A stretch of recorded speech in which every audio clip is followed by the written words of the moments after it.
Hai, di sini aku mau unboxing kompor karena aku baru pindahan rumah, jadi aku beli kompor. Di sini aku beli kompor yang tungku 2.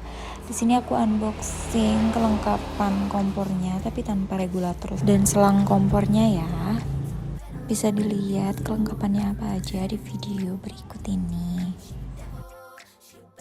Di sini kompornya bisa di-adjust, bisa dilihat, dia tuh bisa diangkat atasnya gitu, jadi nggak perlu repot-repot buat bersihin sama kompor-kompornya ya. Jadi praktis. Aku juga coba nyalain kompornya, dua-duanya itu normal ya hidupnya, jadi nggak perlu khawatir.